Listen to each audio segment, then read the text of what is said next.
and cheers. Welcome to Americans Learn. My name is Lauren, and today I am going to be looking at Salmonella, Presidential Pets, A Brief History. You also might be seeing this one on Chicago Reacts, because it is a very busy season right now, and I have less time than usual.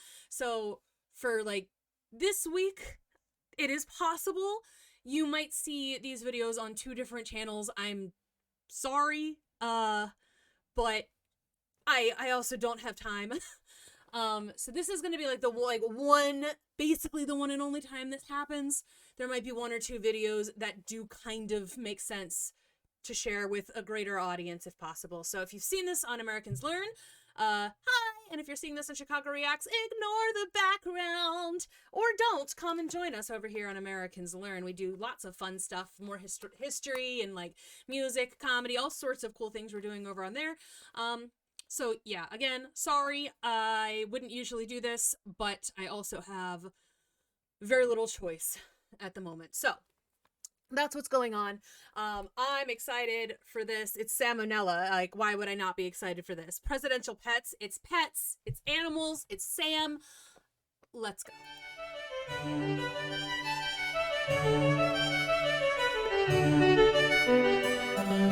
Hey adults. So most of us are aware of at least one animal companion to the commander-in-chief. All but 3 presidents have owned some kind of pet during their term, and there's good reason for that. Not only does a lovable mutt serve to humanize an otherwise larger-than-life figure, but I want to know if I knew who any of those were. So, Harrison, Jackson, and Trump, I think. Good reason for that. Not only does a lovable mutt... No, not Jackson. Johnson. Andrew Johnson. Henry Harris. I think that was that Polk, maybe?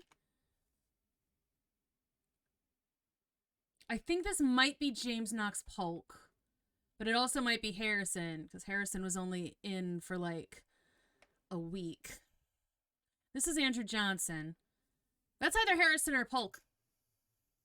3 presidents have owned some kind of pet during their term, and there's good reason for that. Not only does a lovable mutt serve to humanize an otherwise larger-than-life figure, but their cute antics can also be a great distraction when needed. Huh? Drone strikes? Never heard of her. Hey, we're doing a photo op with this dog that shares a name with my vice president's son, cause that's not weird at all. But as it turns out, dogs and cats are just the tip of the iceberg. There have been a lot of quadrupedal occupants of the White House, even without Miss Lewinsky. So today we'll be going through just a few of the more interesting ones. Going back to the beginning, Washington had critters galore, including 4 black and tan slur hounds that he named Drunkard, Taster, Tippler, and Tipsy. They sound like Washington wanted to get his drink on. Like if Santa's reindeer were all alcoholics, which would be a shame because Rudolph's red nose would no longer be of note. John Adams had 3 dogs that presumably spanned the alignment chart, being named Juno, Mark, and Satan respectively. Not a joke. Jefferson kept around 40 sheep during his presidency, one of which was a 4-horned Shetland.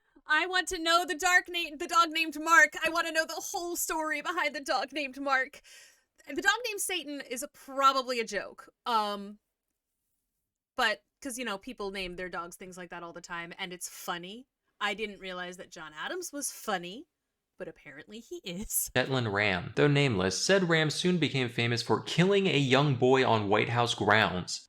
Rather than immediately destroying the animal as we'd expect today, Jefferson just had it moved back to Monticello. It was eventually put down, but only after it single-handedly killed several other rams at the estate, which just That goat should have been the one that was named Satan. Good lord. goes to show how Jefferson operated. Random child, not the best optics, but that can be forgiven. But my own property, that's a bridge too far, Rambo. John Quincy Adams' wife Louisa practiced sericulture, which is a fun word for silkworm keeping. As a side note, sericulture's been going on since at least 3630 BC, which is kinda nutty, cause that means we domesticated worms to turn their goo into clothes before we figured out how to ride a horse. Jackson had an African gray parrot named Paul, short for... Okay, so it was Polk then, because he just said, no, Jackson, never mind. I never said Jackson. I said Jackson by accident, meaning Johnson.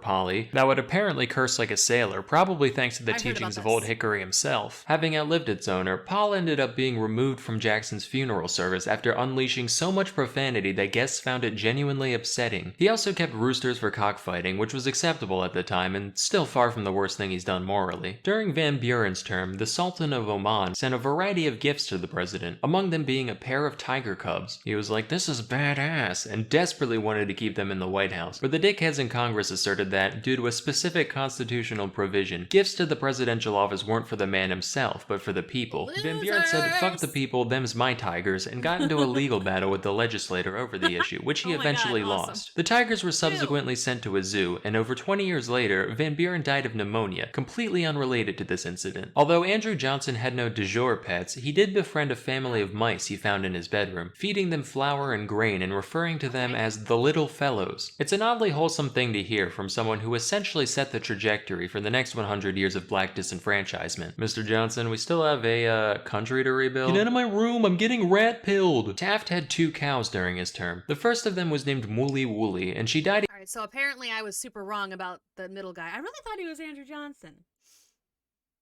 Okay, so tell me who those presidents are. Those first 2, because apparently I don't know what they look like. My president's placemat from when I was a kid has failed me. A year and a half in after, quote, eating too many oats, Mooly was promptly replaced by the far more dignified Pauline Wayne. She was a real dime of a heifer, which led Taft to show her off at the International Dairymen's Expo in Milwaukee. In order to get her there, she was transported in a private car attached to a train headed for the stockyards in Chicago. But a switch crew mixed up which car was hers, leading to 2 days of frantic telegraphs asking where the president's cow had gone. She only narrowly avoided the slaughterhouse when a couple of attendants at the stockyard recognized Pauline for what she was, and all was well. This next one requires a little background info. So the traditional Thanksgiving dinner was and remains a significant yearly ceremony for the first family. For half a century, from 1873 to 1913, the duty of providing the presidential turkey belonged to one Horace Vose, a private turkey farmer based in Rhode Island. After his death, though, things turned into a free-for-all, with numerous farmers sending unsolicited turkeys, both alive and dead, in an attempt to secure a position as the next annual caterer for the White House. Nobody was decided on for a decade, and upon assuming office in 1923, Calvin Coolidge found the volume of birds showing up at his doorstep alarming, and put an end to the tradition that year, instead opting to buy his own turkey. But in 1925, after much outside pressure, he caved, and was immediately flooded with not only turkey, but a variety of increasingly exotic animals to eat. Among them was a live raccoon he received the following year. Coolidge was, I feel like people just wanted to send the president weird animals at that point. Just, oh, I caught this raccoon, I'm gonna send it to the president. Was at the time blissfully unaware of the intricate dance performed on the palate between forward yet ephemeral gaminess and heady seductive musk when one submits himself to the experience of a toothsome raccoon fillet, and as such he decided to keep it as a pet instead. Dubbed Rebecca, the creature soon came to be a core member of the Coolidge family. She ate as well as any of them, being fed things like shrimp and persimmons, and she was particularly fond of eggs. Given free reign over the house, Rebecca's hobbies reportedly included unscrewing light bulbs, uprooting houseplants, and playing with wet bars of soap in the bathtub. She was so beloved that she even had her own treehouse built for her in the White House yard. When the Coolidges made way for the Hoovers, Rebecca was forced to vacate her post, but the new first family soon found that they had a squatter on their hands. The new tenant of Rebecca's treehouse was a wild opossum who, rather than being evicted, was adopted by the Hoovers in a similar fashion to Rebecca, albeit from a farther distance, mostly just saying, yeah, that's ours now. He was given the name Billy Possum, which is a reference to our old friend Taft. See, as the man following Teddy Roosevelt in the White House, Taft had some big shoes to fill. So during his term, some enterprising young dumbasses approached Taft with what they claimed would be the sequel to the teddy bear. They called it Billy Possum, which is itself a reference to the president's fondness of possum and taters, a dish he famously requested at a banquet in Atlanta as an act of goodwill towards the South and its culture. Taft found the idea amusing enough that he Did it work? Like, did it work though? gave the green light, and many thousands of Billy Possums were produced. Given their total obscurity today, it's clear these toys were a massive flop, and there's a few reasons for that. For one, trying to force fads at all is like trying to push water uphill, but also, the story of Roosevelt refusing to shoot a tied-up bear has a bit more symbolic poetry to it than, it's a possum cause he like possum, he a fat boy, eat him up good. Couple that with the constant character assassination that the opossum as an animal has received from ignorant urbanites, and it becomes obvious that this thing was doomed from the start. But anyway, that's where the Hoover opossum got his name, and his exploits were pretty limited outside of temporarily filling in as a mascot of a local high school. In 1961, Soviet Premier Nikita Khrushchev gifted a dog to the Kennedys, named Pushinka, or Fluffy. And while it is normally rude to look a gift dog in the mouth, an exception can be made when the single biggest threat to the free world insists that said dog should live with the president. Pushinka was x-rayed, put through metal detectors, and given ultrasounds out of fear that someone implanted her with a listening device. Fortunately, though there may be bugs in okay, I mean, that is kind of funny how like impressive they thought their own technology was in the 60s. Some of you mugs, there ain't no bugs in she, and Pushinka remained a Kennedy for the rest of her days. While truthfully, the gift was likely given as a simple act of good faith designed to reduce Cold War tensions, Pushinka was also the daughter of Strelka, who, during Sputnik 5, became the first mammal to make it back from space alive. So I'd like to think of it as more of a passive-aggressive space race flex. Like, yeah, our astronanimals are so alive, they're making babies even. Hope looking at this one constantly reminds you of where you stand. With that, I hope you found this highlight reel enlightening. It feels good to know that while Congress has always been a zoo, so too has the White House at times. That's all for today. Till next time, I'm Salmonella, and you make my girlhood tremble. Okay. Okay, so somebody does have to tell me who, I think it was I thought it was Harrison Johnson and then Trump, but like, apparently I was wrong about Johnson. He didn't say anything about Harrison. I thought I was right about that.